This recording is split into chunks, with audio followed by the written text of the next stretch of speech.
Pertama-tama terima kasih untuk undangannya, khususnya Pak Moko dan Bu Teresia yang mengejar-ngejar saya terus supaya menyiapkan buku ini. Dan saya harus mengatakan, tadi sudah saya sampaikan juga pada pendeta, saya itu bahasanya Jawa ini sumlengeren, kalau sumlengeren tak tahu ya orang Jawa ya, beberapa ibu orang Jawa ini, bapak-bapak yang mesti nggak tahu ya. Sumlengeren itu istilah Indonesianya itu antara nggak percaya, heran, kayak sumlengeren. Wah, terjemahnya Pak. Pak Moko bisa tahu sumlengeren. Jadi antara nggak percaya, kenapa bukunya menjadi sangat tebal? Jawabannya cuma satu, saya harus katakan, karena Tuhan menghendaki. Itu jawaban sangat suci. Tapi sebenarnya itu yang benar. Karena bagaimana? Sebenarnya Ekaristi yang saya tulis ini itu sudah menjadi bahan kuliah saya sejak 1995. Jadi saya sudah bergelar sudah 30-an tahun. Maka di persembahan saya katakan persembahan 30 tahun pelayanan di Fakultas Teologi. Kemudian kan saya sudah menerbitkan yang 2005, yang 400, tapi itu komplit liturgi, ya dogmatiknya ada, liturginya ada, yuridisnya ada, pastoralnya ada, devosionalnya ada, kitab sucinya ada. Tetapi saya merasa dalam perkembangan begitu banyak pendalaman teologi Ekaristi yang saya peroleh dari selama penelitian saya bertahun-tahun. Nah, kemudian saya sudah punya rencana saya akan merevisi buku ini. Tapi ternyata sesudah saya revisi, sudah saya renungkan, saya pikirkan ini mesti dibuat dalam 2 jilid. Jadi tahun depan kita masih ketemu lagi kalau jadi ya. Tapi bukan hanya. Sekarang ini kan biblis, teologis, magisterial. Tahun depan itu liturgis, yuridis, pastoral, devosional. Nanti tebalnya sekitar 500-an juga. Ini memang sekarang 662 ya.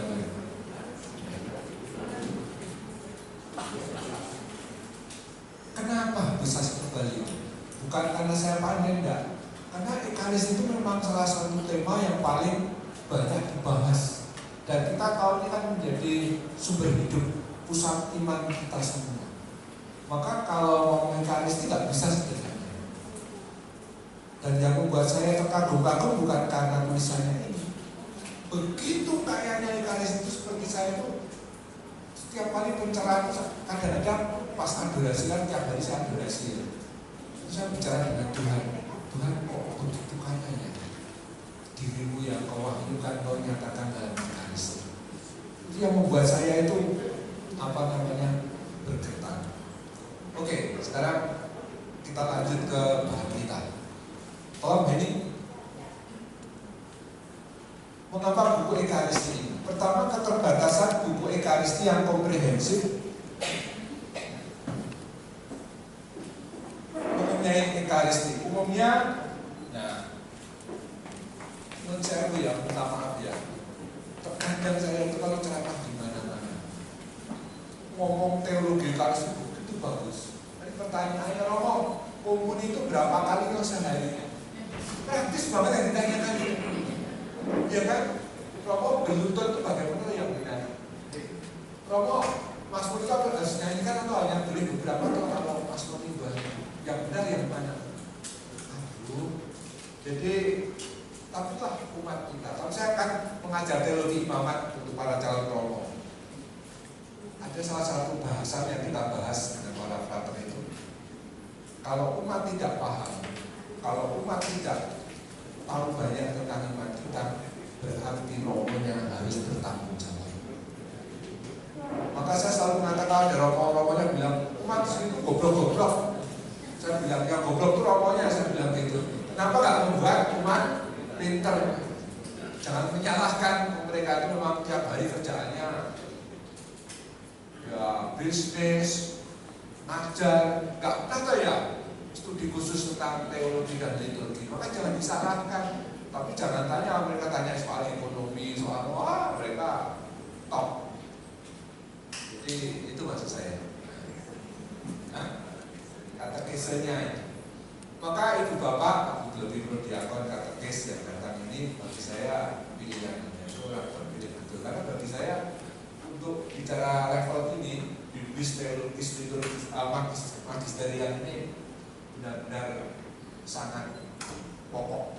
Nah, orang lebih banyak berbicara tentang bagaimana Ekaristi dirayakan, tetapi jarang bertanya mengapa ada Ekaristi. Asal usulnya bagaimana? Maksud kehendak Tuhan Yesus kok meninggalkan Ekaristi kita itu apa? Terjawab buku ini dengan sangat detail dan dalam. Buku ini menjawab tentang lain, mendalam Buddhis. Literatur bahasa asing itu melimpah. Meskipun begitu, saya toh merasa yang berbahasa asing itu lebih pada sudut-sudut tertentu.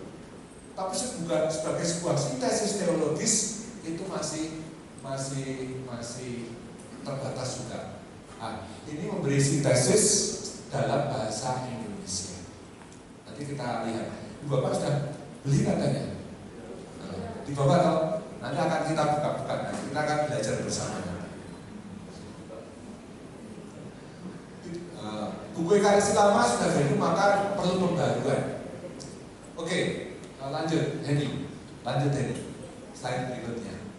Nah, saya buka di kata pengantar. Kutipan yang membuat saya itu terharu dari Yohanes Paulus kedua. Coba lihat halaman 1.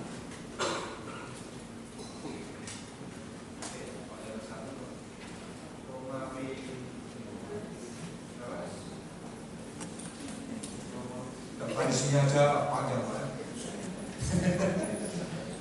Halaman Romawi 17. Sekarang ini Paulus mendikau berkata kepada anak-anak muda, sekarang saya ingin berbagi sesuatu yang pribadi dengan kalian. Seiring berjalannya waktu, hal yang paling penting dan indah bagi saya tetaplah fakta bahwa saya telah menjadi romo selama lebih dari 50 tahun karena setiap hari saya dapat merayakan misa kudus. Lalu dia katakan ini, Ekaristi adalah rahasia hidup harian. Ekaristi memberikan kekuatan dan makna bagi semua kegiatan pelayananku kepada gereja dan seluruh dunia. Dalam waktu singkat ketika malam telah larut, musik dan nyanyian akan berganti dengan adorasi hening di hadapan Ekaristi. Musik dan nyanyian akan digantikan dengan gelingan dan doa. Maka mata dan hati kita tertuju pada Ekaristi. Biarkan Yesus yang hadir dalam sakramen Roh Kudus berbicara kepada hatimu. Dialah yang merupakan jawaban sejati atas kehidupan yang kamu cari. Yang biru ini yang saya mengatakan kepada para mahasiswa saya, para frater saya sedang ingin menuju ke sini. Karena untuk mengatakan saya sudah seperti Paulus kedua sama sekali dan masih jauh. Tapi memang Ekaristi adalah rahasia hidup harian. Ekaristi adalah rahasia hidup kekatolikan. Ibu bapak, tadi Pak Moko juga bertanya toh, apakah Ekaristi sudah benar-benar kita maknai? Nanti akan saya tunjukkan dalam perjalanan bahwa Anda itu sudah mengikuti Ekaristi. Memorado Prospero. Tak tunjukin nanti dengan teks-teks. Lanjut.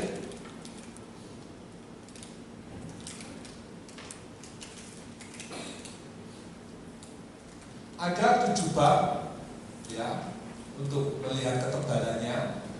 Tadi menjadi 662 itu kan karena plus indeks, plus daftar pustaka, plus pengantar ya. Tapi bisa dilihat ya, terutama ini yang kedua 254 hanya bicara dalam perspektif kitab suci.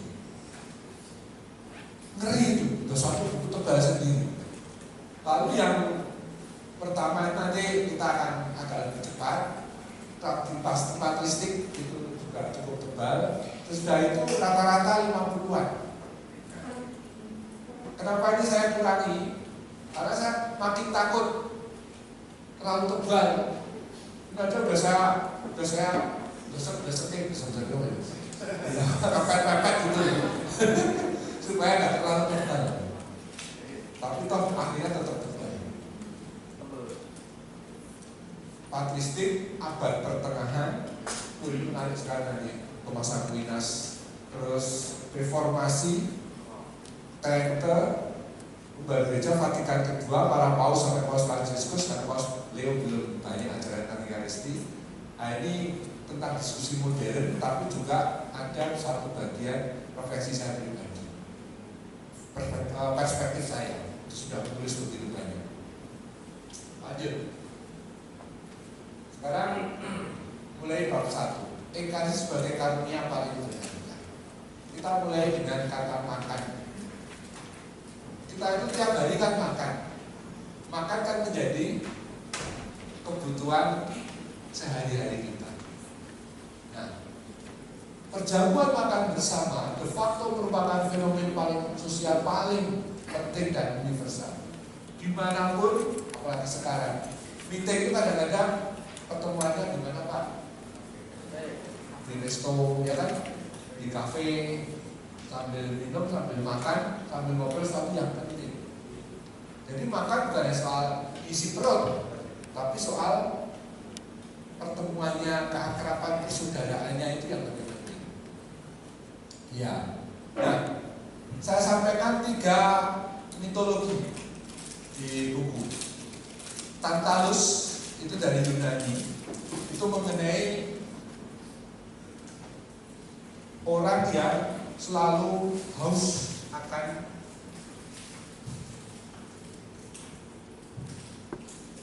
air. Tantalus itu selalu haus, raja dan dari Sipilus, ya, putra dewa Zeus, tetapi dia itu melanggar peraturan berat ketika ia mencuri ambrosia dan nektar, apa itu saya tidak terlalu paham. Tapi intinya itu kejahatan Tantalus adalah upayanya pengen tahu kemahatauan para dewa dengan halaman 3 menyajikan makanan yang mengerikan, yaitu daging anaknya sendiri. Jadi dia memberikan anaknya sebagai makanan dewa, dan itu diketahui loh. Kalau dia dihukum dengan itu, rasa lapar dan haus yang tiada akhir. Oke, lalu Dewi Sri, pakai sendiri ya, Dewi Sri.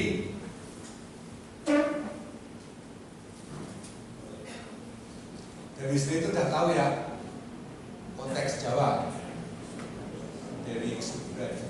Lalu pelikan, pelikan tahu ya, itu yang apa?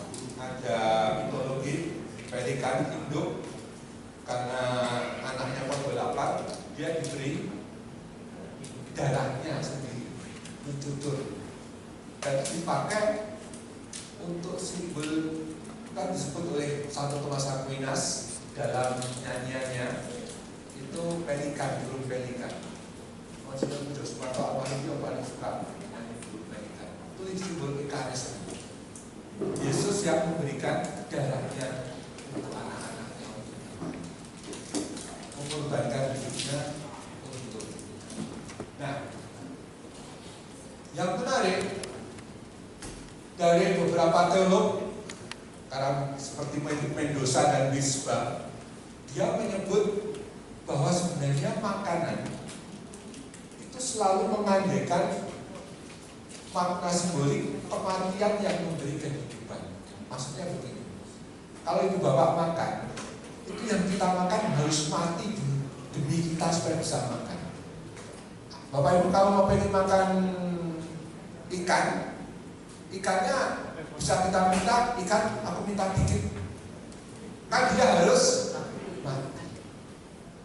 Kalau kita pengen makan babi, daging babi, makan babi yang nggak bisa dagingnya ya. Itu masa kita cuma apa? Minta pahanya doang. Lalu dia pahanya pakai mana? Atau sapi dia, wong Jawa kasar itu berakot, kan nggak iso. Harus apa? Harus sapinya mati. Dan semua binatang yang mau kita santap itu harus mati. Lalu juga ini tumbuhan yang kita sayuran itu kan harus mati dulu untuk bisa kita makan.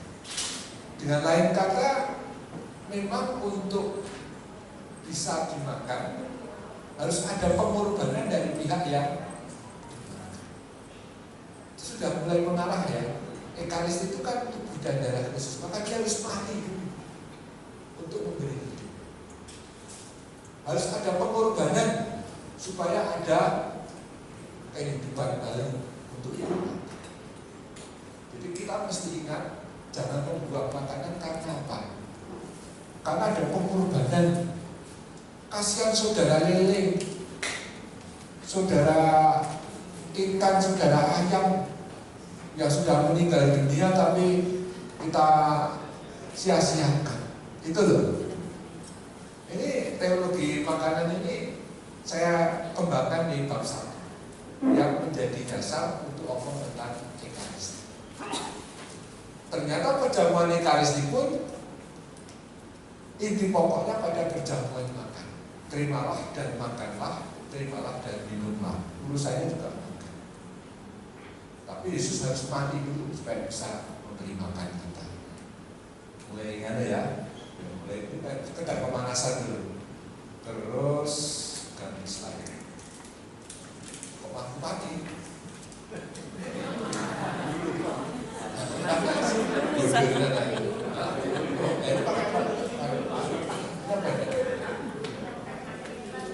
Enggak ini tadi. Terus udah selesai berarti. Udah selesai.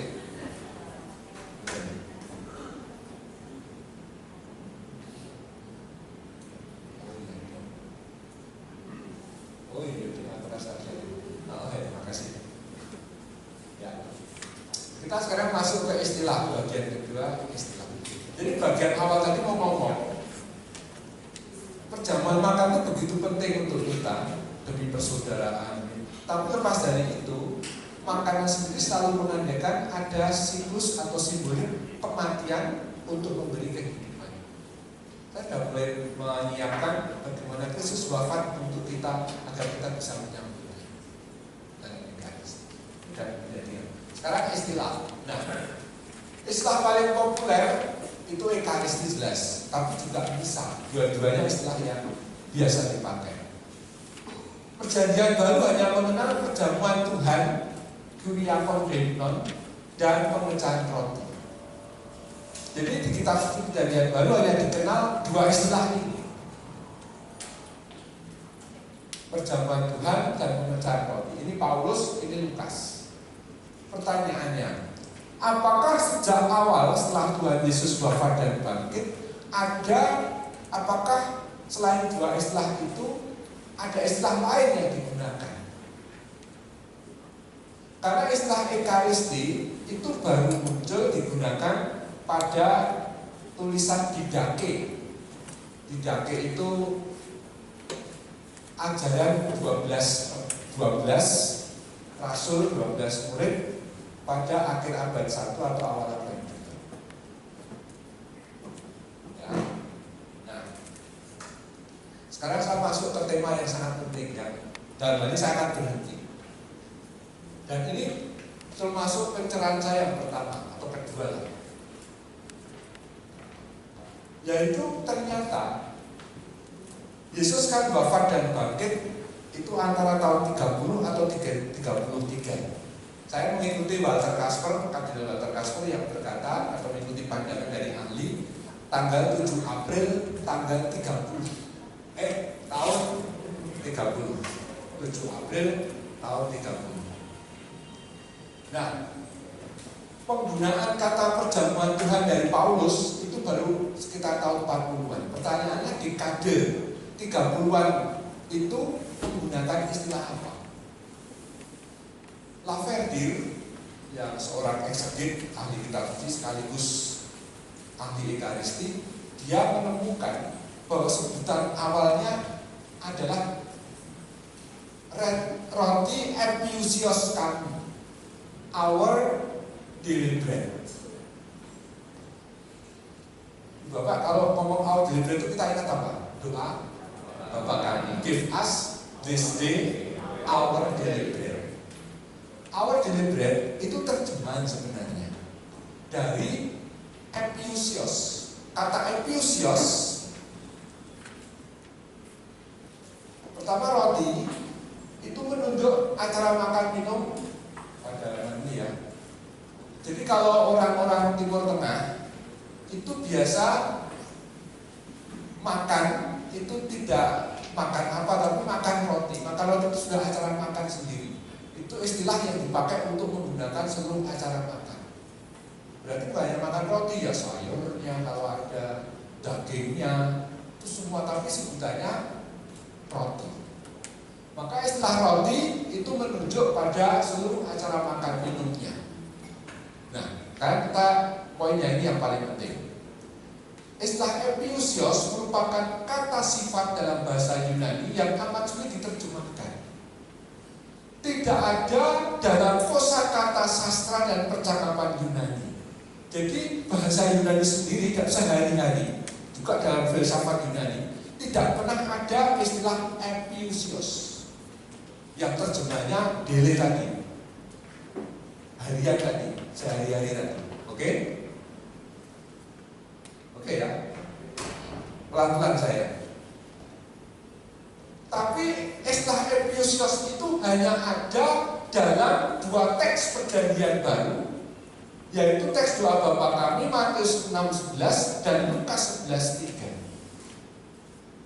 Roti epiousios hanya ada di dua tempat itu, dan surat-surat Paulus atau teks yang lain tidak pernah pakai, bahkan tidak berani pakai istilah itu.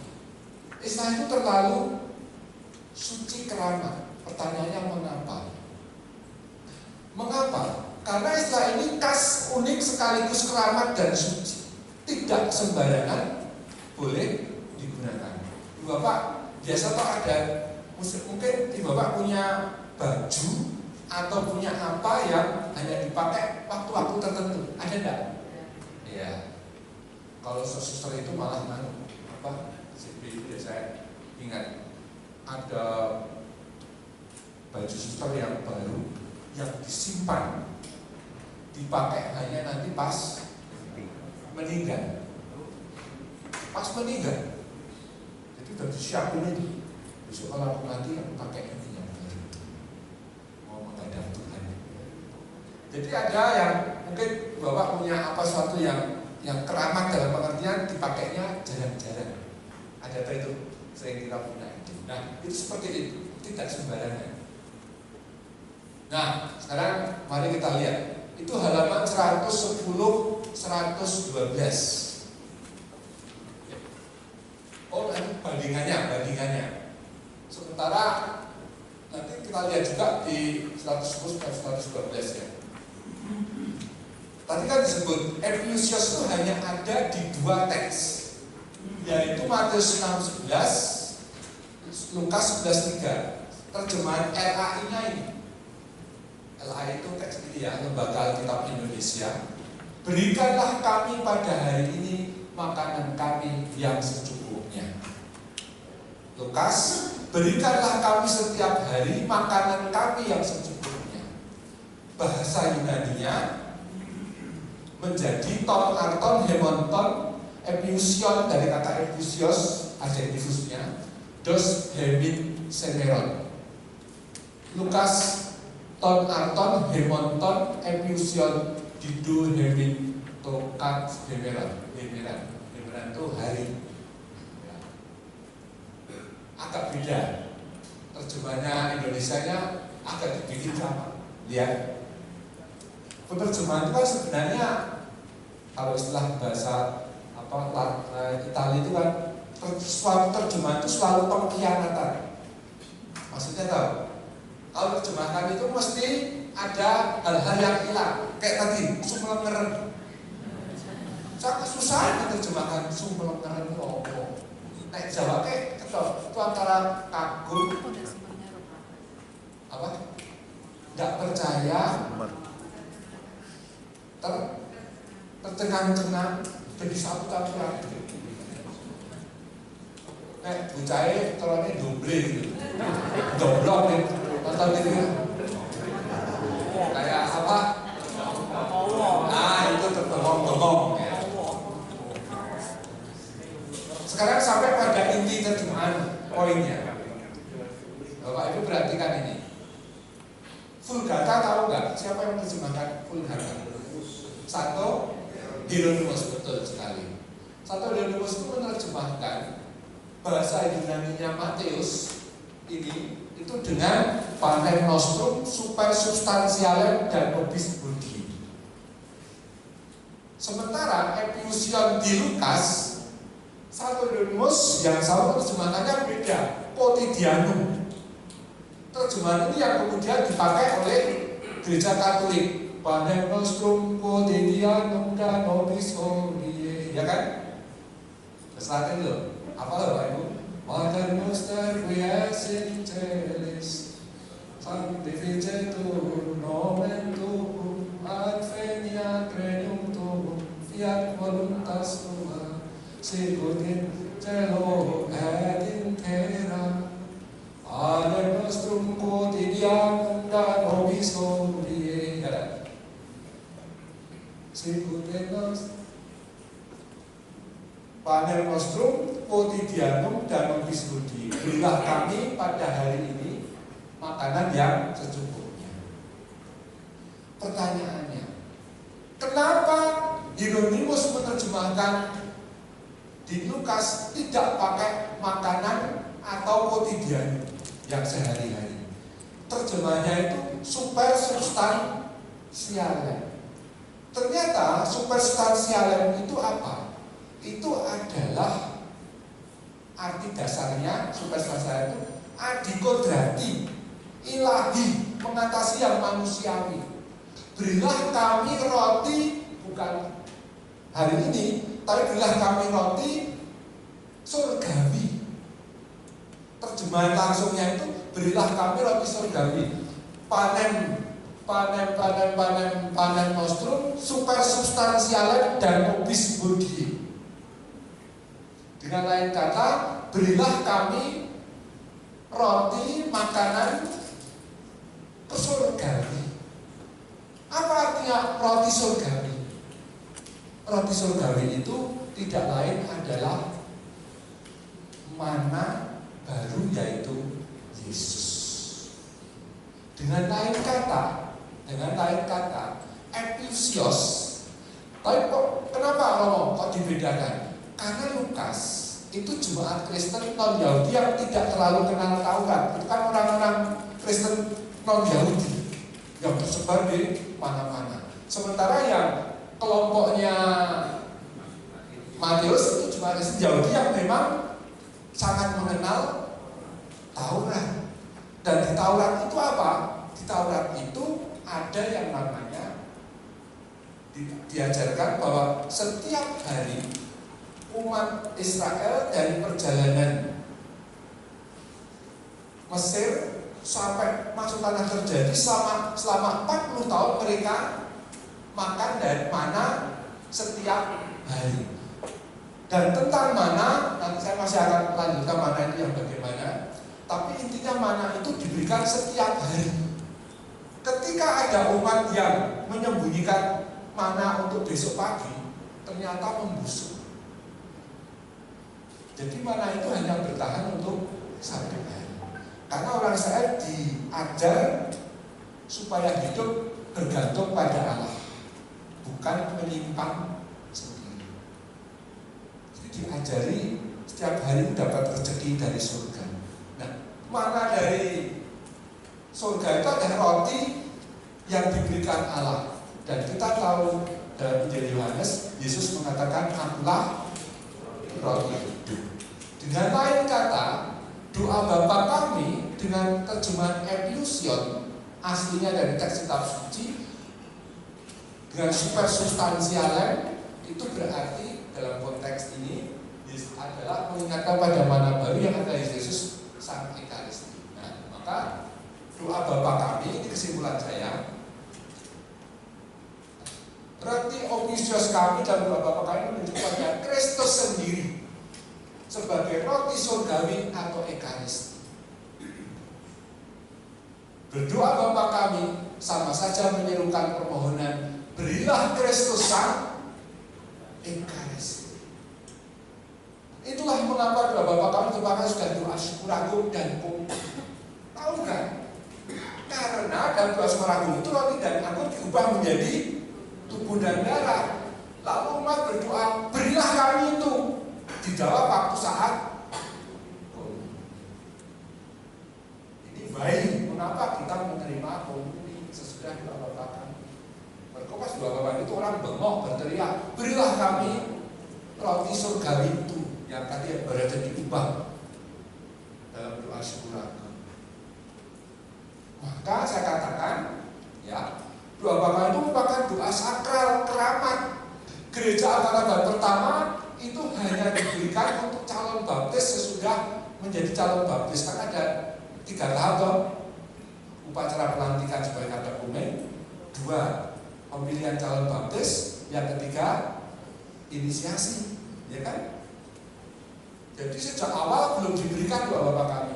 Doa Bapa itu hanya untuk orang-orang yang mau baptis nanti langsung menerima komuni.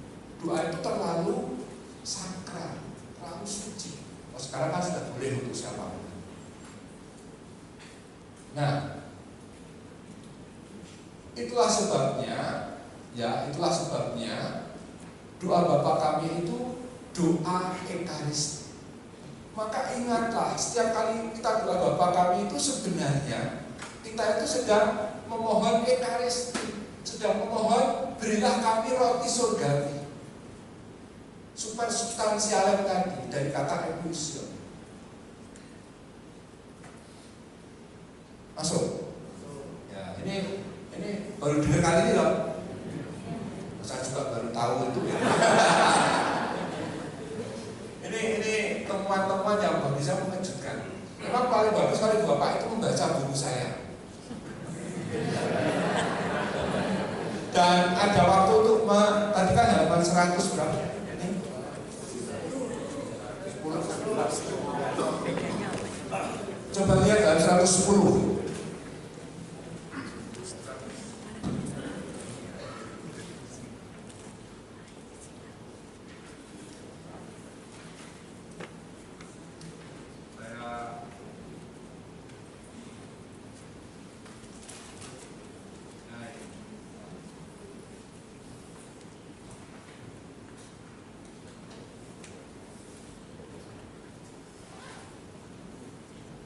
Halaman 110 alinea ketiga itu. Nanti baru aja saya jelaskan. Kemudian di halaman 111 itu tentang Hieronymus.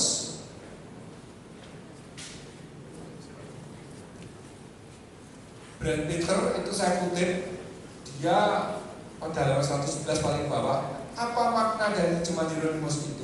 Ia sendiri menjelaskan di tempat lain. Roti dalam doa Bapa kami itu disebut super substansialis karena roti itu berada di atas segala substansi dan melampaui semua makhluk. Dengan kata lain, roti itu bersifat adikodrati. Hieronymus bukanlah satu-satunya yang memahami demikian. Signifikan Santo Cyrillus Uskup Yerusalem juga mengatakan doa Bapa kami, roti biasa bukanlah roti super substansial, tapi roti kudus inilah yang super substansial. Demikian pula Santo Siprianus dari Kartago yang menulis pada abad 3 mengatakan dalam traktatnya tentang doa Bapa kami bahwa roti yang dibicarakan Yesus adalah roti surgawi, makanan keselamatan.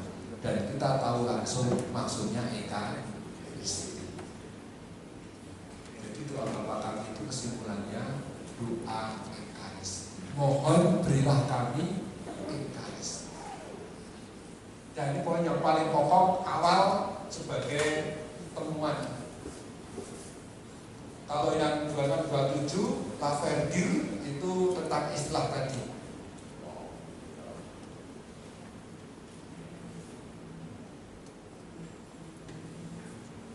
Coba 526 kita bolak-balik. Itu nganu ya, bingung ya harusnya. Aku kan ngomong yang mana ya, kalau terlalu banyak itu malah kayak pemlekaran. Baik, apa kita ikuti aja. Mengapa orang Kristen perdana menggunakan sebuah kata yang tak terdefinisikan dan tak dapat diterjemahkan? Halaman 26 bawah. Lalu halaman 27. Sebagaimana sering terjadi, jawaban yang benar seringkali justru yang paling sederhana. Definisi atau terjemahan yang memadai mungkin sama sekali tidak terpikirkan oleh mereka. Menciptakan sebuah kata baru mengandaikan ada suatu realitas baru, pengalaman baru, atau setidaknya cara pandang yang baru terhadap sesuatu. Perjamuan di mana Tuhan yang bangkit menamakan diri dan hadir bagi para murid merupakan suatu realitas baru yang sebenarnya tak pernah terpikirkan. Realitas baru semacam itu untuk ada istilah baru yang epiousios yang mengenai sesuatu yang berbeda dengan substansi dan keberadaan terdalam, tapi tanpa menempatkan dalam kategori apapun yang sudah ada. Kata epiousios adalah kata sifat yang tepat untuk ekaristi. Jadi istilah epiousios itu sebenarnya akhirnya untuk menunjuk ekaristi dan itu dikaitkan dengan doa pemakan. Nah, sekarang lanjut dulu. Ini agak cepat saja, saya agak cepat. Ini semua ada di buku ya, semua ada di buku. Istilah ekaristi itu macam-macam. Ada perjamuan Tuhan, pemecahan roti, ekaristi, misa, korban, pertemuan suci, liturgi ilahi, komuni suci, sakramen altar, sakramen ekaristi.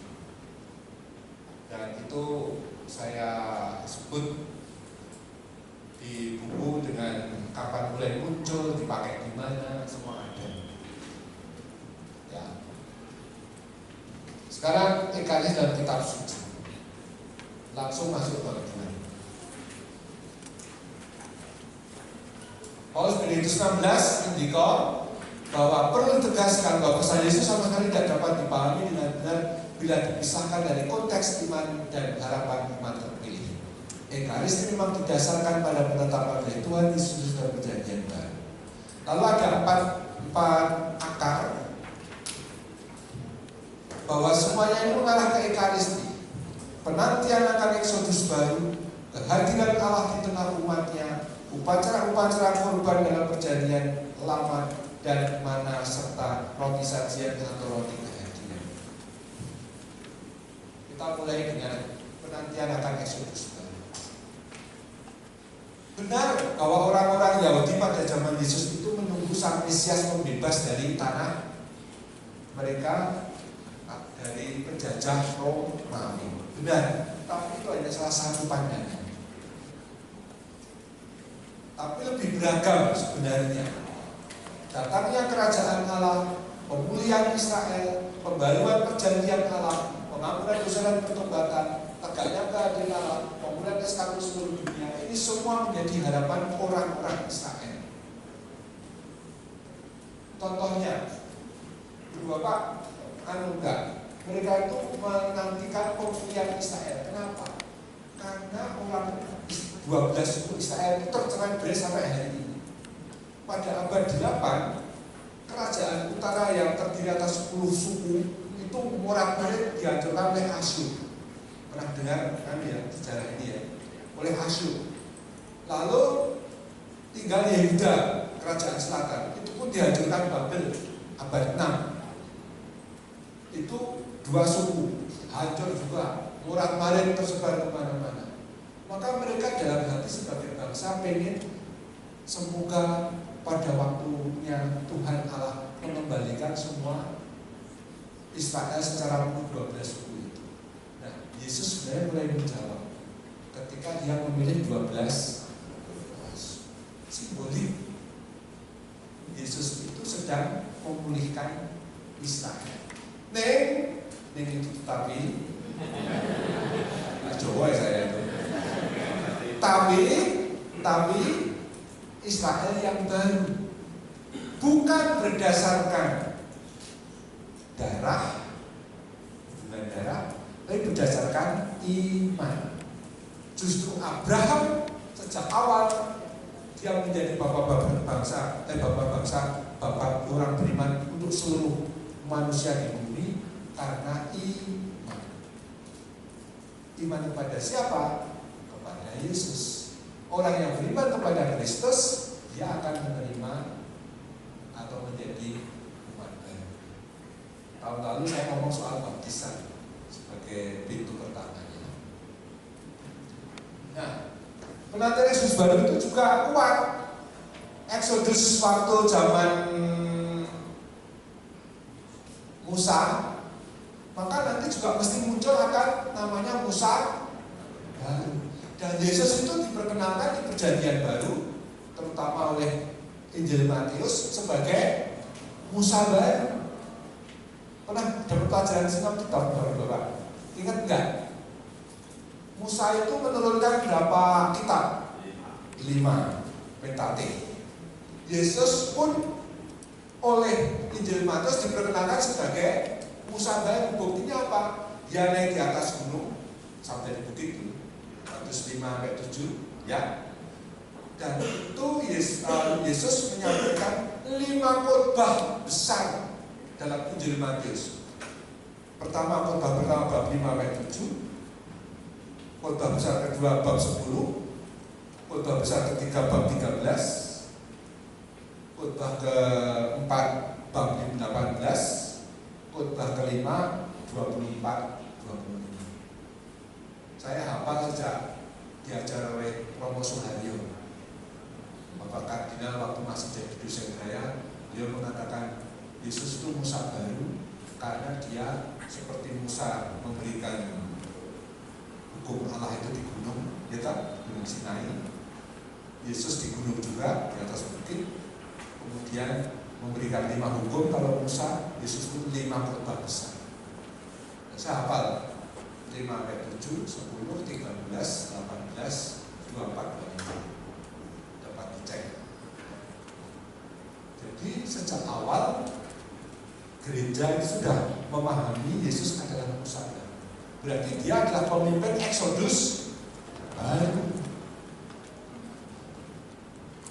Orang Israel kan mengalami ada perjanjian Sinai. Begitu pula akan terjadi perjanjian baru. Bait Allah yang baru.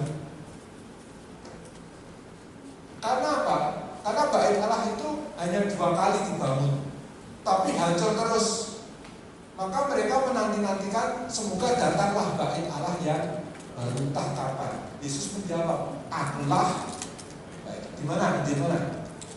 Yohanes bab 2. Robohkan bait Allah ini dalam 3 hari akan kubangun. Orang Israel, orang Yahudi, kamu itu, engkau itu bangun butuh 40 tahun, ya, 50 tahun. Kok atau bangun 3 hari? Dikatakan Injil Yohanes, padahal yang dimaksudkan adalah tubuhnya sendiri. Lihat bahwa semuanya itu perjalanan menuju tanah terjadi yang baru, seperti Musa mengantar ke tanah terjadi oleh Yosua. Begitu pula tanah terjadi ini juga ke tanah surgawi yang mengantar juga Yesus. Ini masih teori-teori hukum. Datanglah seorang Musa baru. Sekarang kita bahas satu persatu. Harapan akan Yesus baru ditandai adanya Musa baru. Musa sendiri bernubuat akan datangnya nabi seperti dia, seorang nabi dari tengah-tengahmu, dari antara saudaramu seperti aku, ini akan dibangkitkan bagimu oleh Tuhan Allah. Dialah yang harus kamu dengar. Tulisan Rabi Berekiah, tradisi Rabinis, juga menunjukkan sebagai penebus yang pertama Musa, dan yang demikian pula penebus yang terakhir Mesias akan demikian. Ekaristi Pemakas ini kan ya, halaman buku yang saya kutip ya. PB dan baru itulah Yesus Kristus. Itu bagian-bagian yang saya agak cepat karena saya nyiapin 120 PowerPoint. Maka saya tuh mumet kayak saking pakaian bahannya itu. Saya harus pilih mana gitu. Ini enggak selesai. Tapi kita lihat aja, saya akan berhenti pada bagian yang saya anggap penting sekali. Pembebasan manusia dari Mesir bukan sekedar untuk menjadi bebas merdeka, tapi punya tujuan. Ketika Tuhan Allah berkata kepada Musa untuk ngomong kepada Fir'aun, katakan kepada Fir'aun di Keluaran 4 ayat 23, bebaskanlah umatku, anakku, bangsaku ini, supaya mereka beribadah kepada aku, pada Tuhan Allah, dan diikat dalam perjanjian Sinai. Jadi akhirnya tahun lalu sudah saya katakan, pembebasan dari Mesir dengan Laut Merah itu bukan sekedar untuk menjadi orang bebas, tapi supaya bisa beribadah kepada Tuhan Allah. Tujuannya supaya terjadi ikatan perjanjian, dan ikatan perjanjian itu artinya apa? Umat Israel menjadi umat Allah, umat Tuhan. Tuhan Allah menjadi Allah orang Israel. Jadi ada kesatuan, kebersamaan, satu keluarga. Dan saya tidak diakhiri dengan korban binatang, tapi perjamuan makan. Lihat, perjanjian Sinai itu tidak diakhiri dengan kata-kata saja, tapi perjamuan makan. Di Keluaran 24, 9-11, Keluaran 1-8, 24 ayat 1-8, 8 itu kan Musa memercikkan darah lembu kepada bangsa Israel sebagai ikatan perjanjian, darah perjanjian. Lalu Musa naik bersama Harun, Nadab dan Abihu serta 70 orang dari antara tua-tua Israel. Mereka melihat Allah Israel. Kakinya bertumpu pada sesuatu yang seperti lantai dari batu laswardi dan yang lainnya seperti langit-langit terang. Tapi ia tidak melayangkan tangannya terhadap pemuka Israel. Mereka memandang Allah lalu makan dan minum. Ternyata di perjanjian lama, ketika mereka bebas dari Mesir melalui Laut Merah, simbolnya adalah baptis untuk kita, dan masuk ikatan perjanjian dengan darah perjanjian. Ingat Yesus waktu kata-kata konsentrasi dalam bilang, inilah ialah darahku, darah perjanjian. Kata darah perjanjian itu dikatakan oleh Musa dalam Keluaran 24 ayat 8, 19-20 ayat. Dan dilanjutkan dengan memandang Allah dan makan minum dengan lain kata. Tujuan akhirnya itu ikatan persatuan dengan Allah itu diakhiri dengan makan minum. Simbolik untuk Ekaristi pun Anda akan diikat dengan Allah, disimbolkan dengan makan minum, dan itu terjadi waktu Ekaristi. Dengan lain kata sama menunjukkan sudah sejak awal Ekaristi itu sudah diantisipasi. Karena perjanjian Sinai dikhianati umat Israel terus menerus, Tuhan Allah menjadikan perjanjian baru yang nanti baru di Yeremia 31 saat Israel dipulihkan. Perjanjian baru itulah darah perjanjian, dan perjanjian baru dalam Yesus Kristus. Dalam kisah institusi piala darahku, darah perjanjian baru jadikan satu dan kekal. Artinya tidak akan ada lagi perjanjian yang lain. Itu politik. Tak boleh. Ya. Sekarang pendirian bait Allah yang baru. Dalam sejarah Israel hanya ada 2 kali. Sampai jam berapa ini? 10 ya. Hanya ada 2 bait Allah. Pertama dibuat Salomo, tapi dihancurkan oleh Babel. Ingat ya?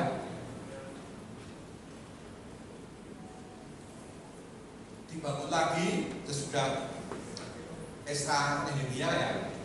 Terus dihancurkan lagi tahun 70 oleh Jenderal Titus oleh tentara Romawi. Padahal orang Israel itu hanya boleh mengadakan upacara kurban di bait Allah, gandeng berhubung nggak punya lagi, sejak saat itu orang Israel nggak bisa membuat korban lagi. Iya. Bait Allah kedua juga tidak semegah yang dibangun oleh Islamiyah, nggak semegah. Kenapa? Inti bait Allahnya itu apa toh? Sebenarnya di Salomo masih ada yang paling megah. 2 loh batu yang dibawa dari Sinai yang menjadi tanda kehadiran Allah, ya, kehadiran Allah.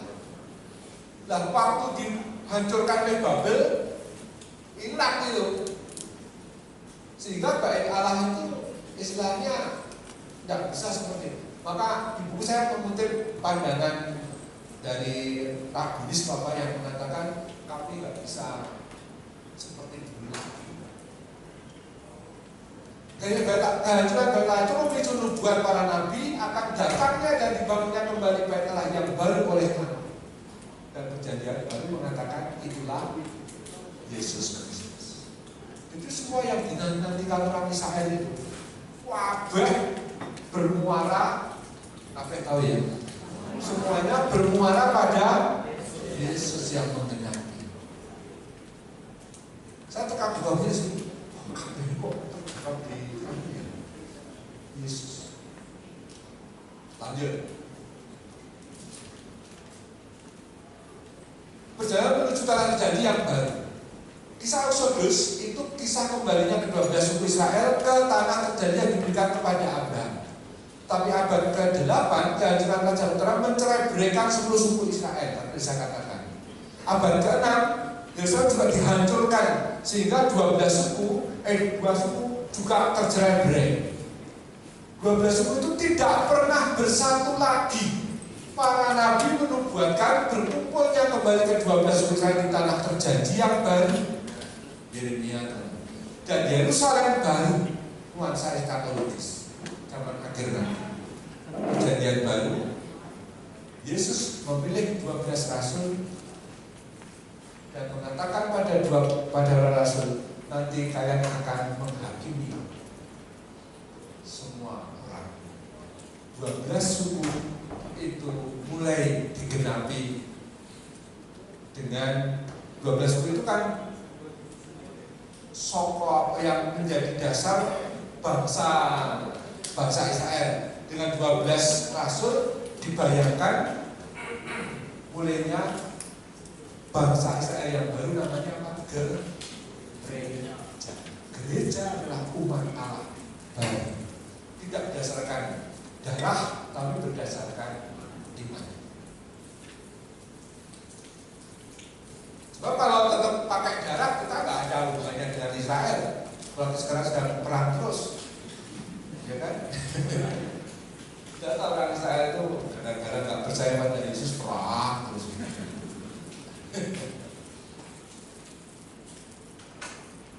Kedua, gagalan di tengah umatnya.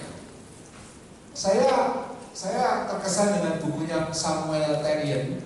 Dia mengatakan kontrak ahli perjanjian lama itu mengatakan tema perjanjian itu pokok di perjanjian lama. Samuel Terrien mengatakan bukan, tema utama adalah kehadiran Allah di tengah umatnya, merupakan motif utama dalam seluruh pengalaman umat Israel dalam perjanjian lama. Kehadiran Tuhan yang ditanyakan dalam Eucharistia merupakan kelanjutan sekaligus pemenuhan model kehadiran dalam perjalanan umat Israel di perjanjian lama. Ada 3 model dasar kehadiran Allah dalam sejarah umat Israel: pengalaman para bapak bangsa, peristiwa Sinai, dan tradisi Daud atau Yerusalem. Bapak Ibu yang senang belajar kitab suci sangat terbantu, dan semua konteksnya Eucharistia. Pengalaman bapak bangsa tadi kan itu yang pertama. Ciri umum teologi kehadiran Allah yang diambil bapak bangsa itu perjumpaan pribadi yang sensitif. Abraham ketemu Allah langsung, Isa, Yakub, ya kan? Yakub bahkan gelem, ya, semalaman tuh sampai dia terpelecok, bahkan pangkal pahanya. Itu simbolik. Kalau Kardinal Martin ini bagus mengomentari kisah ini. Tuhan itu senang, atau Tuhan terkadang meminta kita untuk bergelut, bergulat dengan Allah. Dan Yakub menang.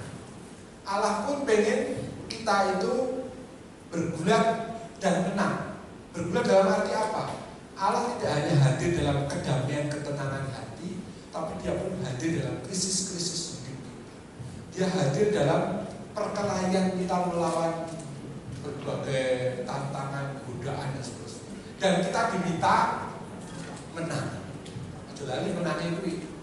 Karena kalau kita bergulat kan hampir selalu ada godaan terus bergelut, aku milih mana ya, mengutuki dia atau tetap mengampuni dia. Kita terbentuk dia itu utangnya banyak sekali pada saya itu pengen gimana ya, dia itu suratnya julid sekali, suratnya dan saya harus mengasihi, kata Tuhan harus mengasihi, menang. Nah, kita bergelut di situ. Nah, Tuhan minta supaya kita menang. Tuhan hadir dalam hidup kita yang sedang bergelut, tidak hanya dalam saat-saat damai dan itu poin yang bisa dipelajari. Jadi personal sejarah dengan model kehidupan para bapak bangsa yang seminoman, kelompok seminomaden itu kan ya pindah-pindah. Mereka kan ikatan keluarga dan bukan masalah tempat yang permanen. Mereka berada pada alam dan ini pengetahuan. Nah, sekarang peristiwa Sinai. Gunung Sinai itu simbol utama bagi kelahiran bangsa Israel, menjadi pokok, dasar pokok bagi pengalaman umat Israel kepada Yahweh. Kehadiran di Sinai berdirikan pada kekudusan yang tidak muncul dalam pengalaman para bapak bangsa. Ada 3 teofani, pengalaman Musa, Keluaran 1924, teofani itu perjumpaan dengan Allah yang menampakkan diri, dan ancaman karena ketidaktaatan bangsa dan peranan sentral kehadiran Allah bagi. Jadi umat Israel menyembah itu loh, ingat lembu emas tuangan itu ketika ditinggal oleh Musa. Lalu Allah berkata kepada Musa, turunlah, lihat bangsamu yang kau pimpin itu berdosa. Jadi Tuhan Allah itu lucu ya, kayak bapak ibu. Ketika umat Israel jahat, Tuhan berkata kepada Musa, lihat bangsamu itu. Seperti kita, anak kita nakal, kita bilang sama bapaknya, Pak, anakmu itu nakal. Tapi kalau dia juara, anakku sih, ya kan? Tuhan sudah pas bangga ya, umatku yang setia. Tapi ketika umatnya tidak setia, lalu dia bilang pada Musa, itu lihat bangsamu yang kau pimpin. Tuhan ternyata kayak kita ya, lucu ya. Nah, kehadiran Allah itu selalu dalam kemah suci. Bahasanya pakai kata miskan. Ibrani ya itu. Berakar pada syakan.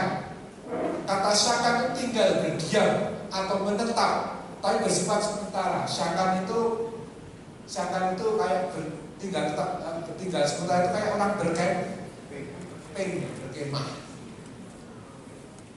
Lalu menjadi Shekinah. Sekira biasa dengar ya. Shekinah itu artinya berdiamnya Allah di tengah umatnya.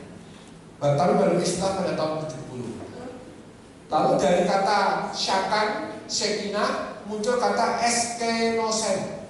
Eskenosen itu digunakan oleh Injil Yohanes. Sang Sabda menjadi manusia, dan eskenosen alias berdiam sementara di antara kita. Kenapa menggunakan kata eskenosen? Pertama, untuk mengingatkan bagaimana Allah menemani bangsa Israel itu selalu dalam tempat tinggal yang terus berpindah-pindah dengan kemah suci yang setiap kali diangkat. Ketika awannya turun, mereka berhenti. Tanda Tuhan Allah sedang mau berbicara kepada Musa dan bangsanya. Tapi ketika awan itu naik, lalu disuruh jalan lagi. Pernah baca nggak itu teks itu? Kalau di buku saya ada, saya catat semua itu. Saya lupa alamnya di mana, tapi ada ya.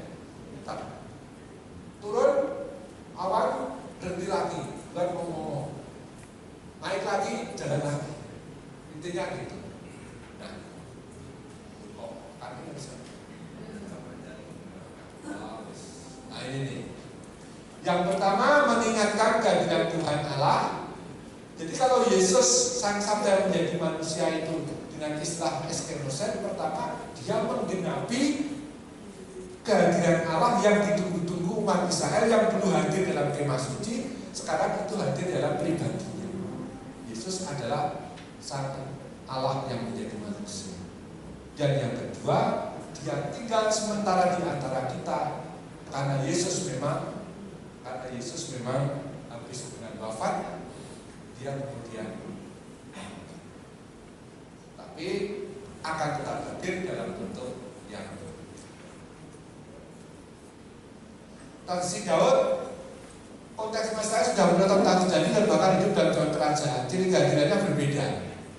Yahweh Tuhan Allah memilih Yerusalem sebagai tempat kehadiran yang istimewa. Dinasti Daud tempat Allah untuk memerintah selama-lamanya, maka sang Mesias nanti harus keturunan Daud. Karena untuk memerintah selama-lamanya. Baiklah Yerusalem sebagai pusat ibadat umatnya. Bentuk kehadiran Allah pada masa pembuangan dan pasca pembuangan. Baik Allah Salomo itu nyatanya hancur, dan baik Allah kedua pun juga dihancurkan. Yang saya katakan. Pertanyaan teologis, bagaimana bisa kehadiran Allah yang Maha Kuasa hancur? Kalau Allah rumahnya bisa dihancurkan, itu berarti Allah kan tidak sakti, Allahnya tidak bebas, tidak Maha Kuasa. Ada krisis teologis bagi umat Israel. Atau karena Allah meninggalkan umat Israel. Karena itu yang terjadi karena umat Israel berdosa, sehingga Allah meninggalkan baik Allah. Paradoks. Spiritualitas Yahudi, simbol utamanya kehadiran Allah dalam bentuk bait Allah secara fisik telah hancur. Tapi orang-orang Yahudi tetap percaya pada kehadiran Allah melalui bait Allah. Sekali lagi, mereka itu meyakini bahwa selamanya umat Yahudi itu hanya mengalami Tuhan Allah yang hadir di dalam bait Allah. Nah, bait Allah wis hancur. Maka mereka menanti-nanti sang bait Allah yang Yesus datang. Apalah bait Allah. Tuh. Jadi sebenarnya intinya, kalau saya mau berhenti kan sudah di kurang 5 menit tadi. Intinya sampai saat ini ya, Yesus Kristus itu menggenapi semua titik bagian dari perjalanan umat Israel. Kerinduan akan kesabaran, akan bait Allah yang baru, akan kehadiran Tuhan Allah yang selalu menyertai mereka. Semua digenapi pada diri Yesus Kristus. Sampai itu dulu ya. Jadi